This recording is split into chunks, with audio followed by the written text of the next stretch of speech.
सुप्रभात बच्चों, कैसे हो आप सब। बच्चों, कल हमने अपना पाठ पढ़ा था विशेषण। हमने विशेषण के भेद और प्रविशेषण के बारे में पढ़ा।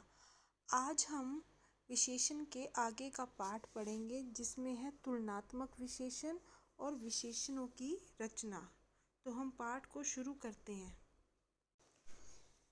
जो एक से अधिक व्यक्तियों, वस्तुओं, स्थानों की तुलना के लिए प्रयोग किए जाने वाले विशेषण शब्द तुलनात्मक विशेषण कहलाते हैं। मान लीजिए, तुलना जो होती है वो तीन तरह से होती है। जब हम किसी एक व्यक्ति की अपनी बात करते हैं, जब केवल एक व्यक्ति, वस्तु या स्थान की विशेषता बताई जाती है और उसकी तुलना किसी से नहीं की जाती, तो वो विशेषण की मूलावस्था कहलाती है। समझ गए? यानी कि जब हम केवल एक व्यक्ति, वस्तु या स्थान की विशेषता बताते हैं और उसकी किसी से तुलना नहीं करते, तो वो मूलावस्था हो गई।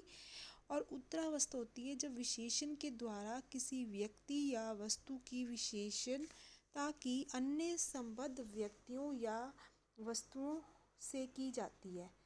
यानी कि जैसे कि आई एम द बेस्ट, यानी कि मैं सबसे उत्तम हूँ, लेकिन मेरे से ज़्यादा उत्तम वह व्यक्ति है, तो वो तब हम उसकी दूसरी अवस्था कहलाई जाती है और वह कहलाती है उसकी उत्तरावस्था। समझ के? जैसे कि राजन मनोज से अधिक बुद्धिमान है।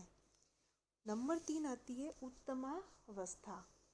उत्तमावस्था में बच्चों क्या होता है कि जिस विशेषण के द्वारा किसी व्यक्ति या वस्तु की विशेषता को अन्य संबद्ध व्यक्तियों या वस्तुओं की तुलना में सर्वाधिक महत्वपूर्ण बताया जाए, तो वह विशेषण की उत्तमावस्था कहलाती है।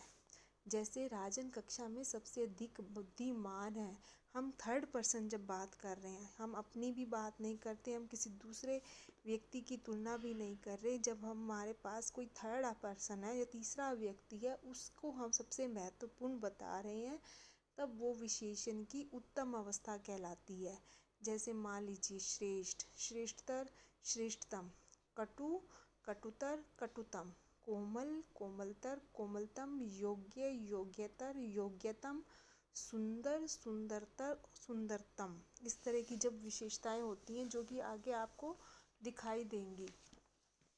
जैसे कि यहाँ पर दिया हुआ आपकी पुस्तक में प्रिय, प्रियतर, प्रियतम, सुंदर, सुंदरतर, सुंदरतम, मधुर, मधुरतर, मधुरतम, उच्च, उच्चतर, उच्चतम, लघु, लघुतर, लघुतम, आधुनिक, आधुनिकतर, आधुनिकतम।